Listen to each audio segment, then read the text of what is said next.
All right, Dan, got a question for you. What type of a marketing jungle beast are you? A wise owl, a dependable elephant, or a cheeky baboon? I don't know what I am, but I'm pretty damn sure that you are the cheeky baboon. Such an easy setup for you. You shouldn't even be proud that you hit that one. It's too easy. Episode 211 of the Dan Bradbury Podcast.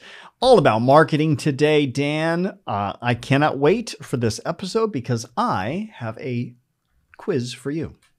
Okay, I'm excited. All right. Well, let's jump right into it. Let's talk about the news of the week, which isn't really news. I found this on the internet, and it's a profile test to determine. It must be true. You found it on the internet. Yeah, absolutely. It's yes, true. it's fact. true. Yes, it's fact. Absolutely.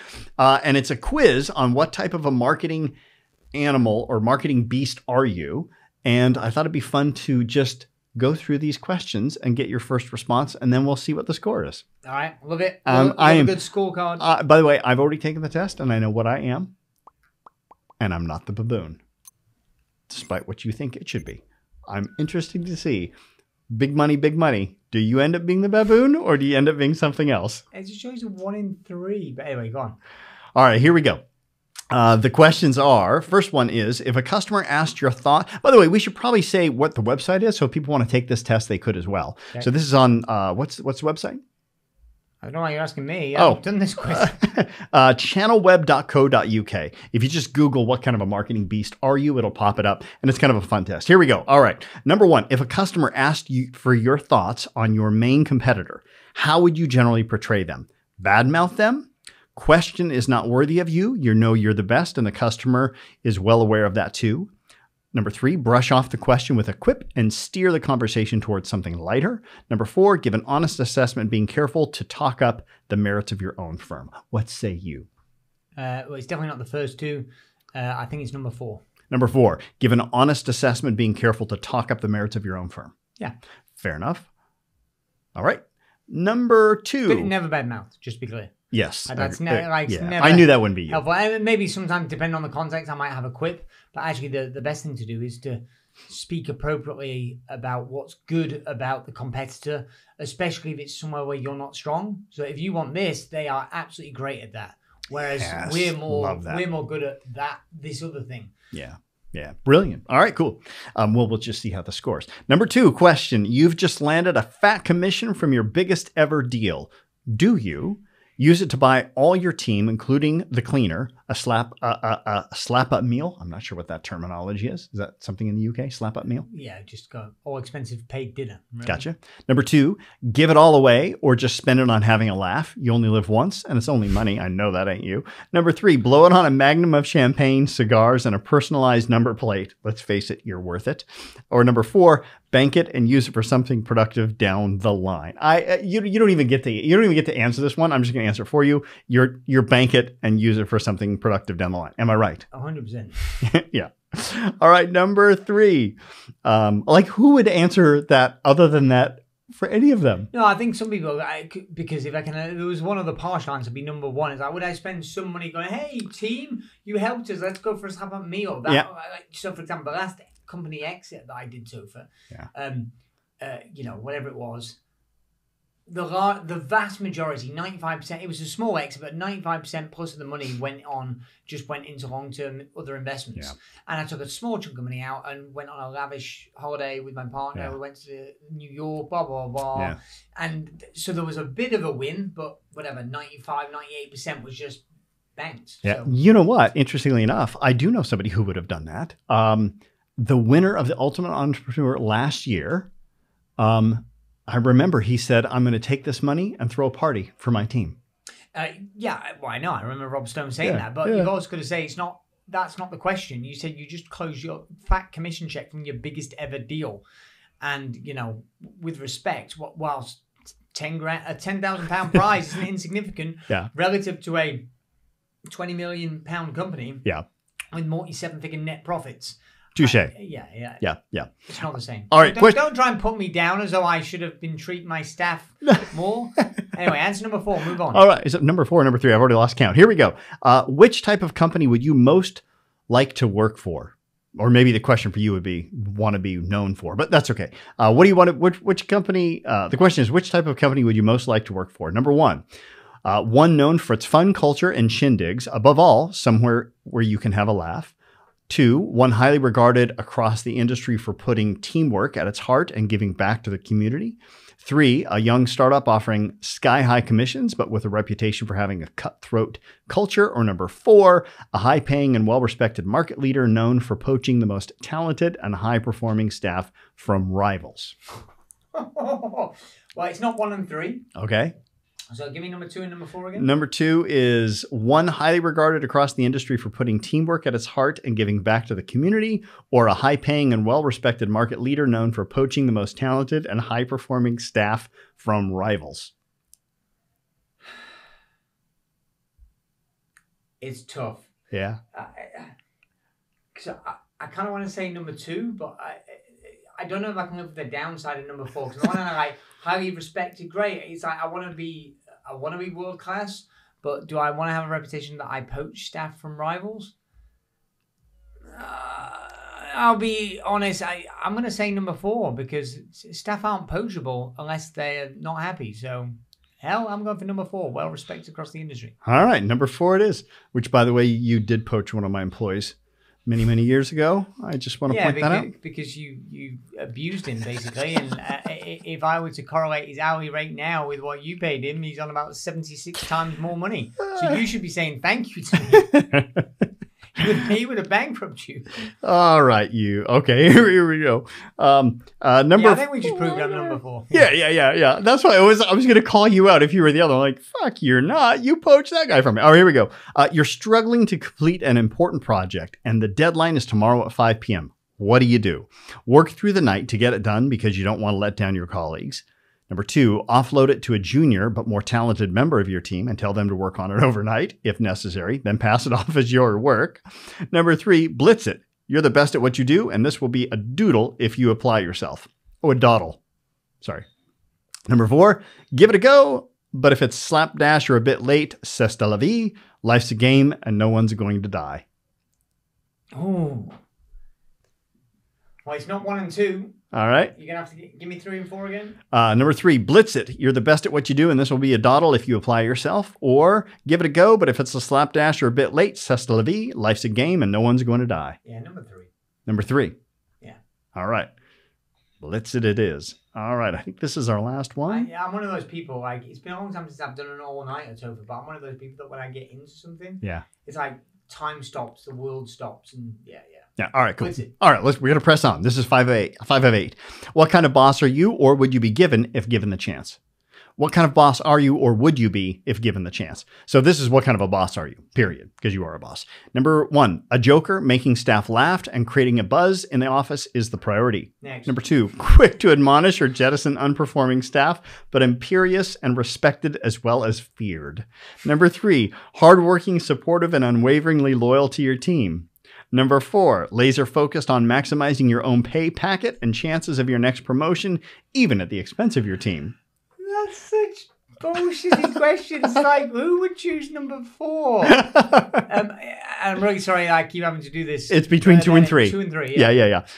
Quick to admonish or jettison underperforming staff, but imperious and respected as well as feared. Or 3, hardworking, supportive, and unwaveringly loyal to your team. Okay, I suspect my answer will be different than what my team say. I'm going to say number 3 for me, and they're going to say number 2. Number 2. Yeah. All right, but this is your own impression. We're going to go with number 3. That's fine. All right, here we go. Question. We're almost done. 6 of 8. One of your colleagues has divulged an embarrassing secret to you on a drunken night out.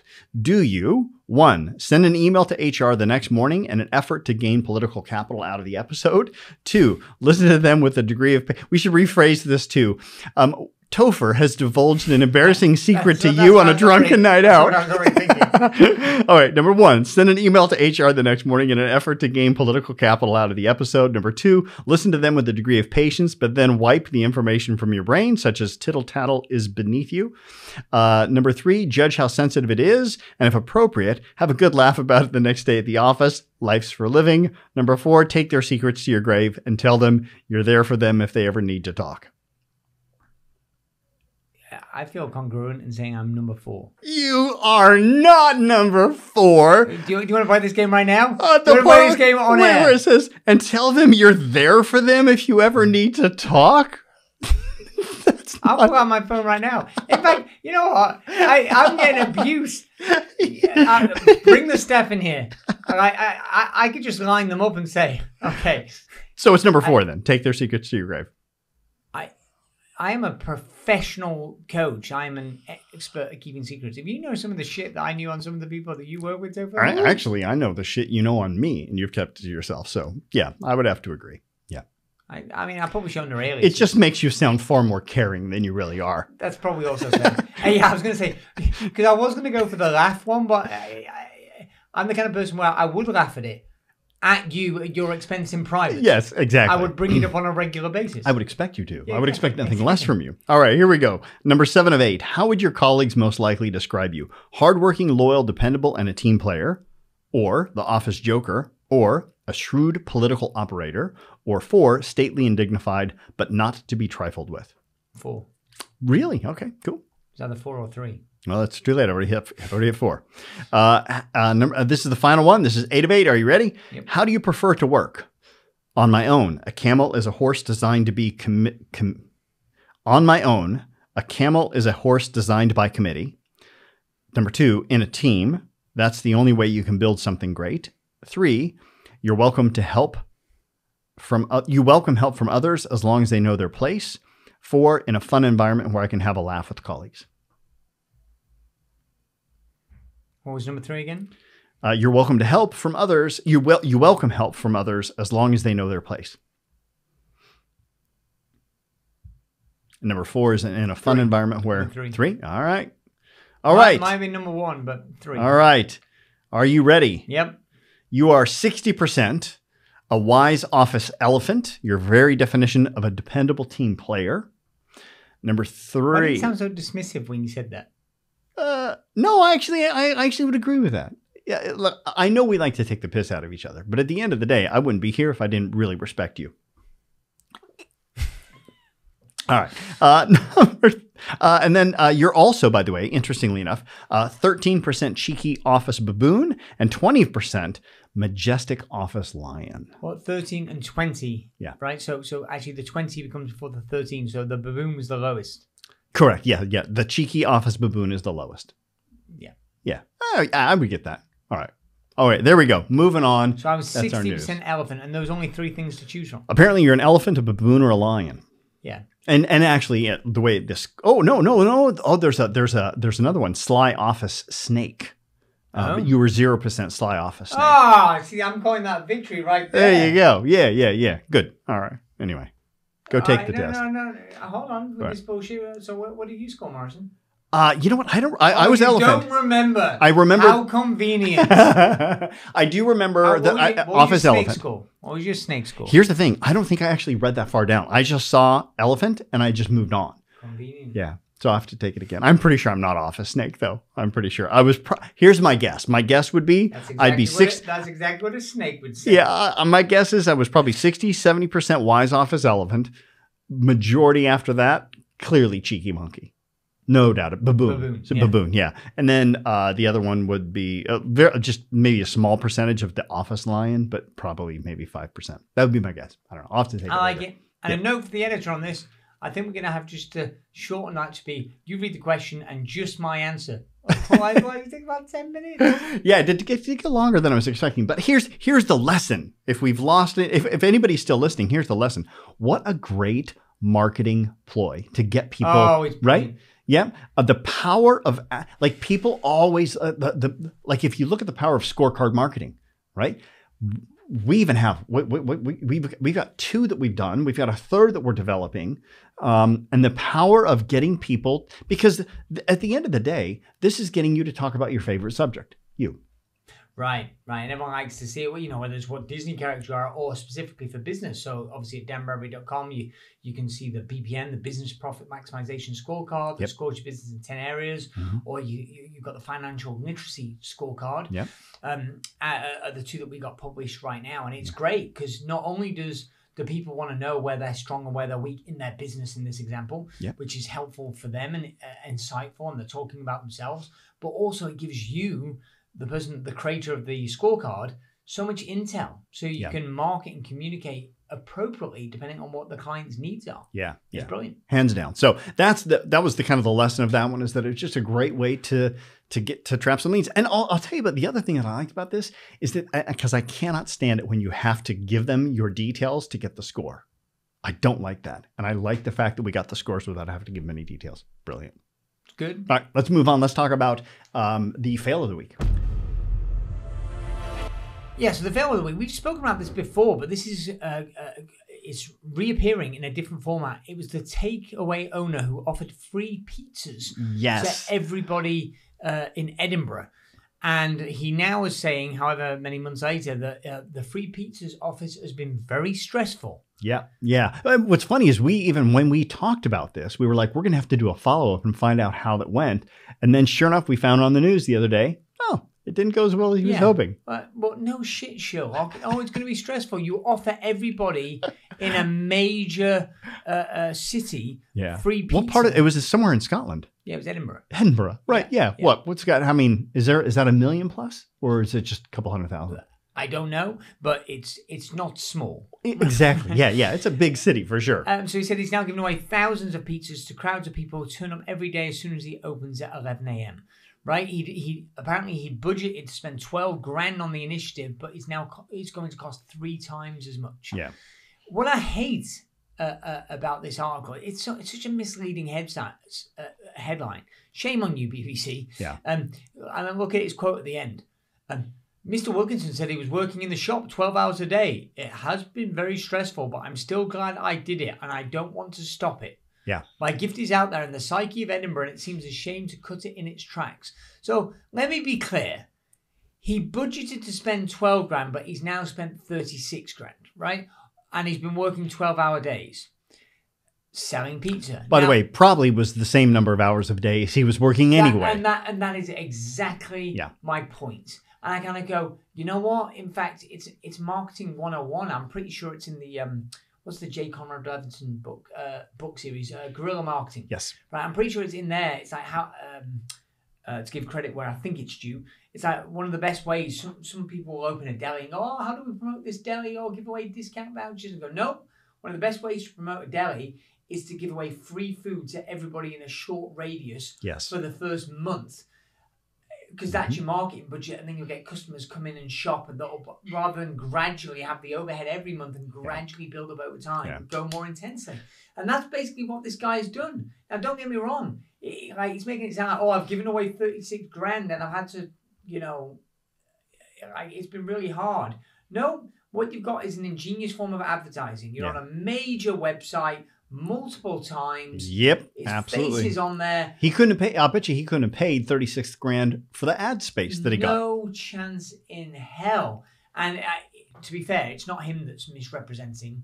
Absolutely, it's the reporter. The BBC, acting like it's bad. Yet he's saying himself, "I'm still glad I did it, and I don't want to stop it." Yeah, I would bet hard money, Tova, that not just his revenues, I'm going to say, and his profits for the following 12 months from the start of this promotion are significantly higher. Not just revenues, but his profits are significantly higher. Yeah. Well, the other thing that the article talks about, and they could have easily just made a headline saying, man who donates pizzas gets donations from all over the world, because people found out that he was struggling and people started showing up with money and donating money. One lady brought in 350 pounds and just gave it to him. Some Indian investor came in and sent him tons of money. So it's not like it even cost him 36,000 pounds, because other people chipped in to help out in that, which was a great story about people helping out their fellow man. And they just decided to say, "Oh, it's really stressful." Right now, to be fair, to try and give a balanced argument, you could argue that if in trying to fulfill so many orders, that he did a shitty job, which meant there wasn't the PR benefits, because people got pizza that was free pizza but shitty pizza, and therefore they don't go back there and buy in the future. Yeah. Then clearly it's possible that. So if you're listening to this, thinking, "Oh yeah, right," you could probably create massive publicity, but if you do get swamped, there is a risk that the quality goes down and it actually has reputational damage. Yeah.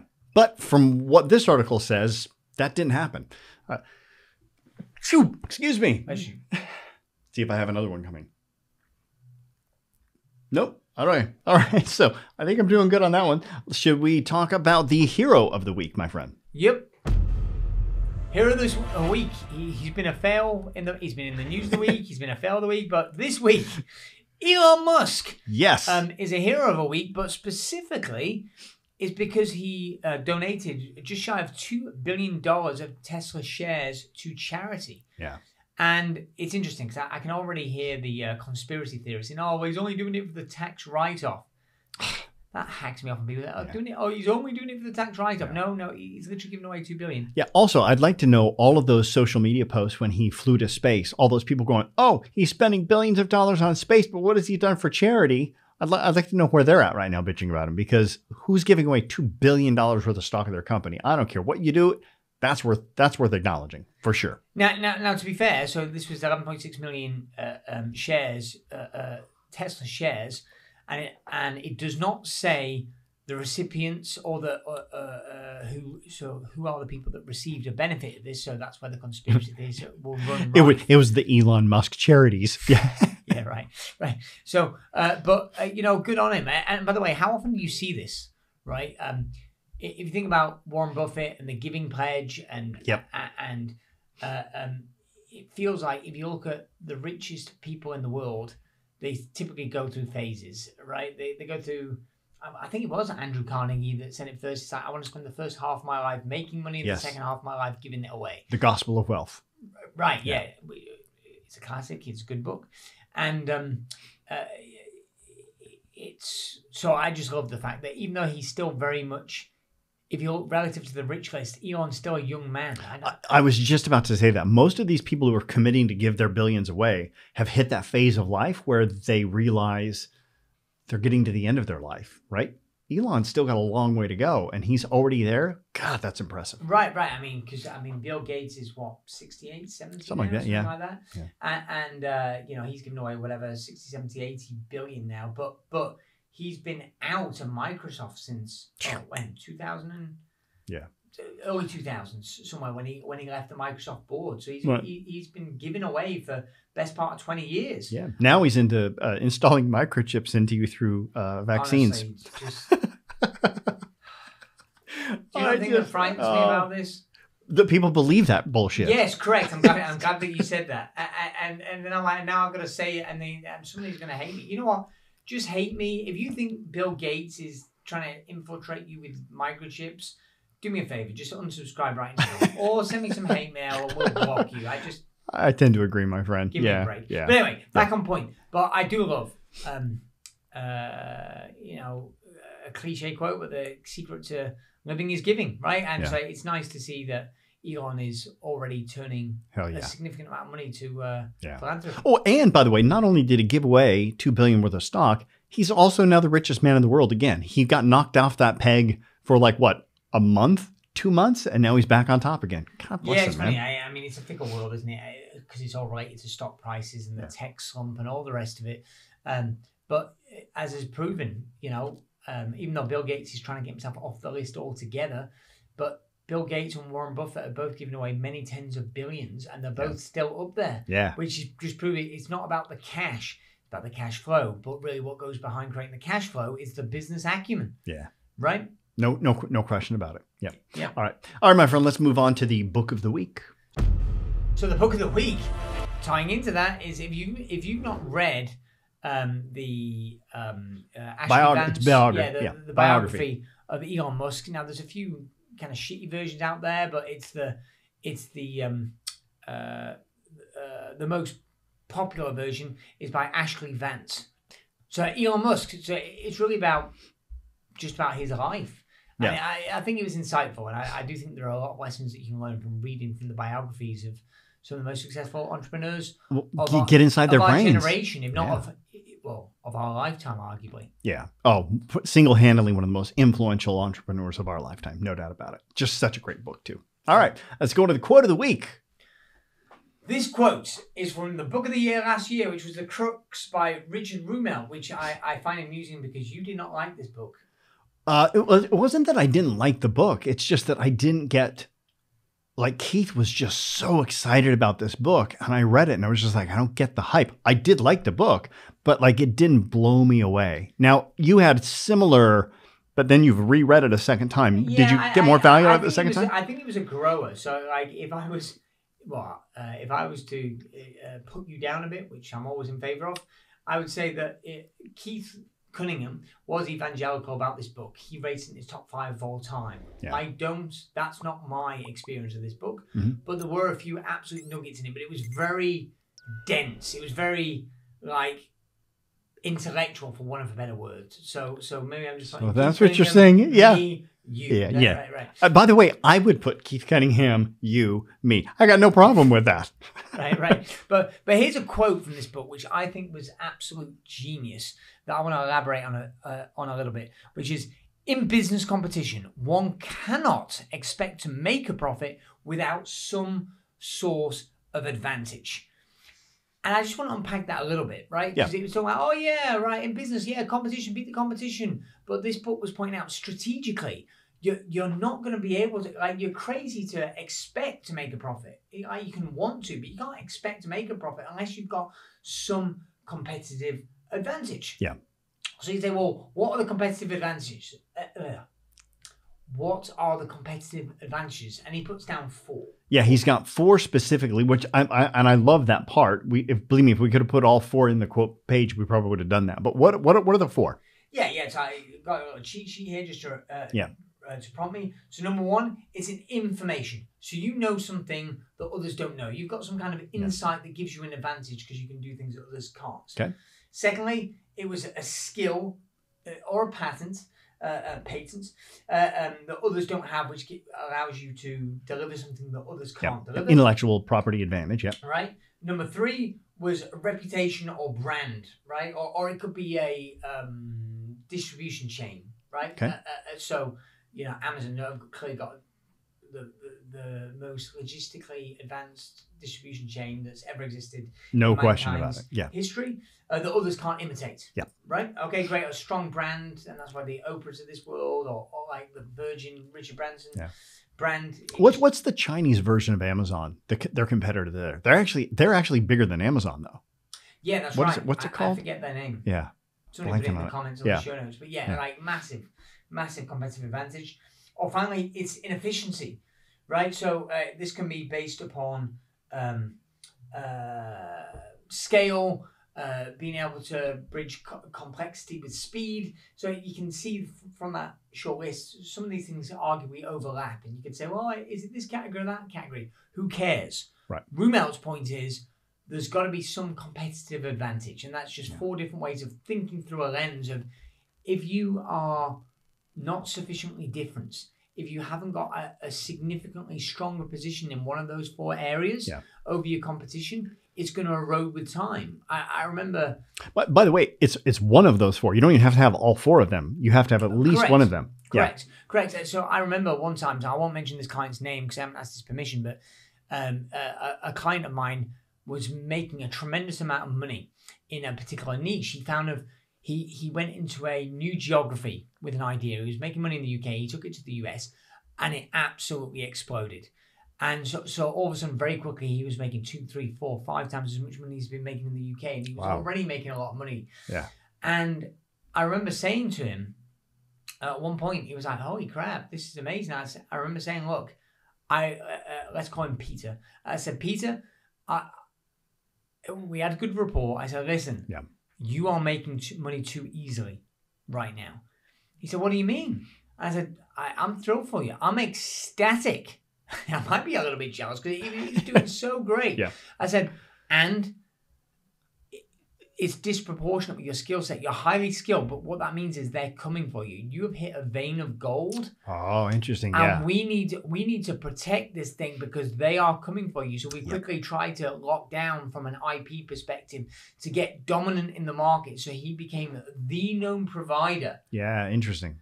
And less than 6 months later, he looked up and he went, "Holy shit, you're right." He's like, at the time, he was like, there was almost no competitors. Now he goes, they are everywhere. Some that he were created, like ex-staff members who left, that like saw how well he was doing. Some people were people that were customers of his, and some people were people that just, the inventor's kind of curse. Yeah. I came up with a similar idea, similar time, and now the market is much denser. But because he got a competitive advantage, he had a source of advantage, and the first mover advantage enabled him to allow to get the IP and the brand in place more robustly, which allowed him to rebuff some of the competition. Interesting. So, yeah. I know the guy you're talking about as well. Great business. He's gone from strength to strength. Yeah. And that's because he is very good and very skilled at exactly this quote. By the way, I want to put a little plug in for you. Granted, I know that, you're never going to take 100% credit, nor should you. But he's one of your most loyal customers because he's seen the growth that he's had in business over the years. Like he's probably one of your clients for life. Right. Yeah. Thank you. Yeah. I mean, he's crushed it. I mean, I don't know if it's true. And again, I'm glad that we haven't named him, even though he probably wouldn't care. Yeah. Because I can speak more specifically to this. I think it's true that when we started working together, 7-8 years ago, he definitely wasn't a millionaire. He was doing good, but he wasn't a millionaire. And I remember when he passed that hurdle, and he's so far past that hurdle. Oh. The man's making he's in the 7-figure profit, or is he 8-figure profit now? No, it's 7-figure profit, 8-figure revenues. He is making crushing it, an unbelievable amount of money, and he's putting it into hard assets, other businesses which are compounding in value. So this guy is he'll love it because he'll know I'm talking about him. Yeah. If I compare him to Elon Musk, he's not quite there yet, but you know what? This boy's, there's 100 million plus in his future, that's for sure. Oh, yeah, no question. All right, my friend, let's go and wrap it up and take us out. So, as always, if you want a better business, you need to become a better business owner. I hope you enjoyed that episode. 3 things you need to do now. Number 1, make sure you subscribe to this podcast so you do not miss an episode. Also, get on over to Amazon to get a copy of my latest book, Turnover is Vanity, Profit is Sanity, 9.5 steps to improving your profits and cash flow. Also, join our Facebook group, the Turnover is Vanity, Profit is Sanity community, to connect with other business owners.